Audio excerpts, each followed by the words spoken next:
Hello everyone. आज हम BEd के पेपर 1 ज्ञान एवं पाठ्यक्रम के क्वेश्चंस करेंगे, अति लघु के क्वेश्चंस करेंगे। क्या होता है कि अति लघु में लोग बहुत ज़्यादा इसको डिटेल में लिख देते हैं। डिटेल में लिखने की ज़रूरत नहीं है, अति लघु बहुत कम नंबर का होता है और जितना आप इसमें टाइम लगा देते हैं फिर दीर्घ वाले में आपको दिक्कत होती है, इसमें टाइम नहीं बच पाता है और वो छूट जाता है। तो किस हिसाब से कैसे क्वेश्चंस को लिखें, उसका आंसर कैसे दें जिससे हमको नंबर भी पूरे मिले और हमारा टाइम भी कम लगे। तो अब हम शुरू करते हैं। हमारा पहला क्वेश्चन यहाँ पे आपका ये पूछा है, वैदिक काल के गुरु शिष्य संबंधों का वर्णन कीजिए।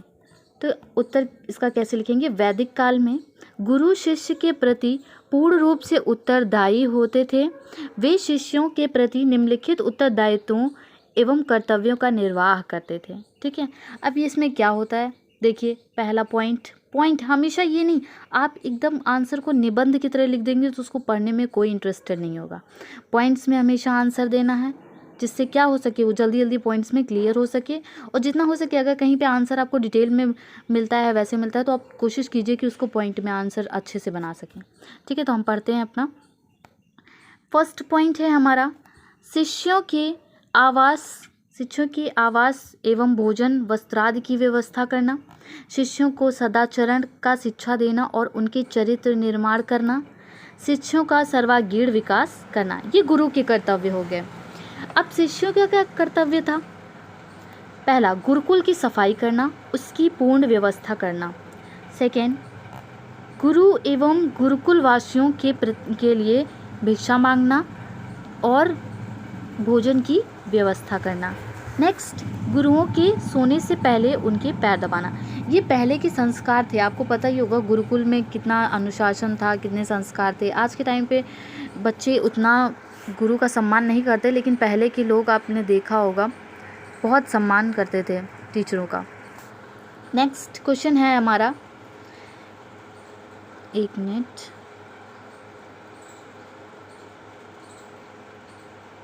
नेक्स्ट क्वेश्चन है हमारा, शिक्षा की परिभाषा बताइए। शिक्षा की परिभाषा, अब शिक्षा की परिभाषा बहुत सारी है, लेकिन ये है कि आपको अब इसमें अति लघु में लिखना है, तो आप कैसे लिखेंगे, कुछ लोगों की पॉइंट्स याद कर लीजिए। जैसे यहाँ पे क्या है, शंकराचार्य जी ने कहा है, सा विद्या या विमुक्ते, शिक्षा वह है जो मुक्ति देती है या दिलाती है। ठीक है, फिर स्वामी दयानंद जी ने कहा है, विद्या विलास मनसो घृतशील शिक्षा, अर्थात विद्या में विलास करने वाले मन का निर्माण करना ही शिक्षा है। स्वामी विवेकानंद जी ने अब क्या कहते हैं, मनुष्य में अंतर्निहित पूर्णता को अभिव्यक्त करना ही शिक्षा है। महात्मा गांधी जी ने क्या कहा, शिक्षा का अभिप्राय बालक और मनुष्य के शरीर, मन तथा आत्मा के बहुमुखी एवं सर्वोत्तम विकास से है। जॉन डीवी क्या कहते हैं, जिस प्रकार शारीरिक विकास के लिए भोजन आवश्यक है, उसी प्रकार सामाजिक विकास के लिए शिक्षा। सही बात है, कही है, ये वाला ज़्यादा समझ में आ गया।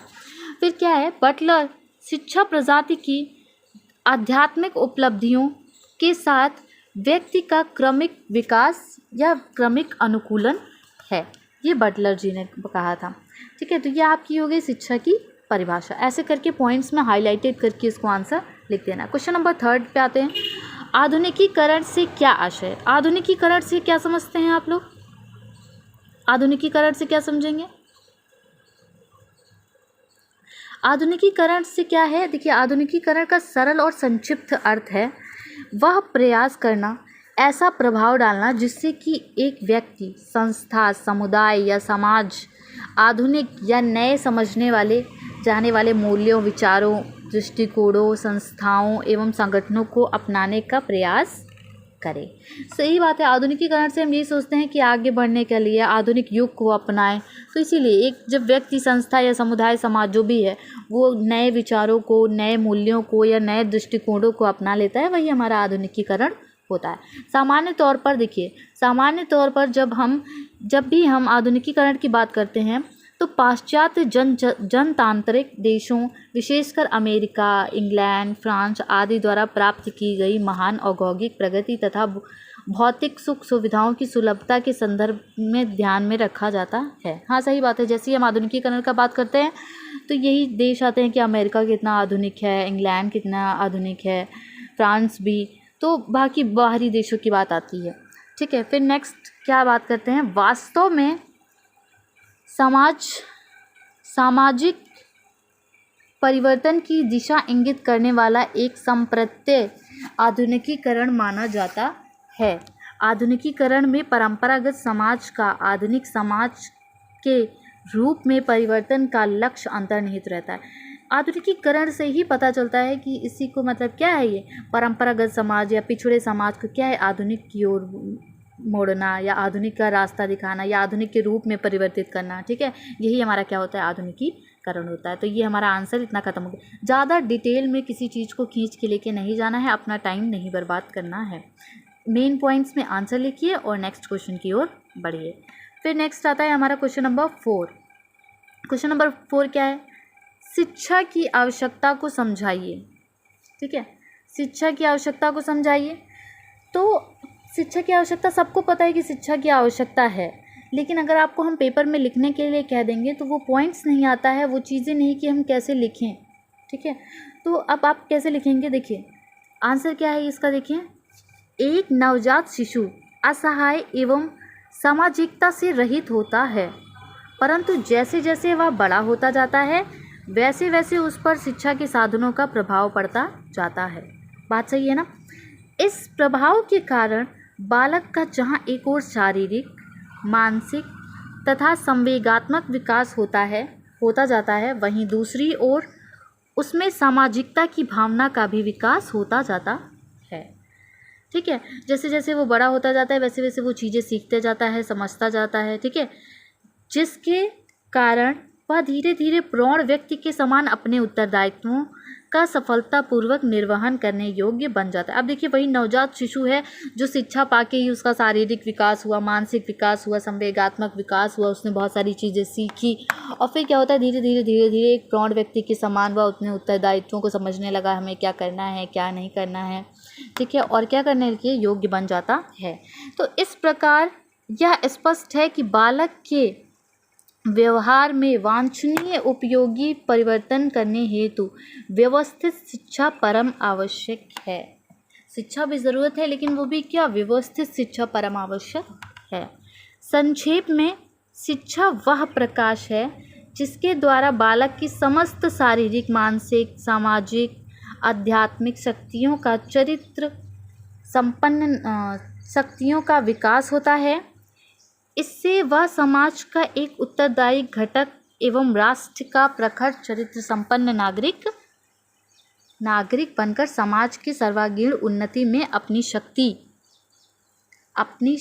का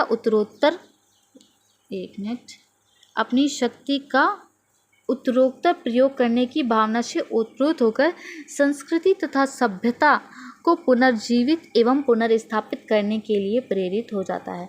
ये सब करने के लिए कब, जब वो एक शिक्षित एक योग्य व्यक्ति होगा, तभी वो अपने देश, अपनी संस्कृति, सभ्यता के प्रति कुछ कर सकेगा और एक चरित्र संपन्न नागरिक बनकर अपने समाज को बढ़ा सकेगा, उन्नति की ओर बढ़ा सकेगा। नेक्स्ट क्वेश्चन है क्वेश्चन नंबर 5। पाठ्यचर्या और पाठ्यक्रम में क्या अंतर है, बताइए। पाठ्यचर्या और पाठ्यक्रम शब्दों का प्रयोग शिक्षा की क्रिया में ही होता है, परंतु दोनों शब्दों में अंतर है। पाठ्यचर्या के अंतर्गत शिक्षा के उद्देश्य की ओर ले जाने वाले विषय, क्रियाओं, विधि विधान का संगठन होता है। पाठ्यक्रम के अंतर्गत पाठ्य विषयों की वस्तुओं का एक क्रम होता है जिससे विद्यार्थी को अध्ययन की दृष्टि से पढ़ाया जाता है। पाठ्यक्रम आपका जो आगे जब आप खोलते हैं तो आपको पता चल जाता है कि पूरी बुक में क्या है, क्या क्या पढ़ना है हमको, क्या नहीं पढ़ना है। ये हमारा क्या है, हमारा पाठ्यक्रम है। कैसे विषय हैं, कौन कौन से विषय हैं, क्या वस्तुएं हैं, यही हमारा क्या होता है, पाठ्यक्रम होता है। नेक्स्ट क्वेश्चन है,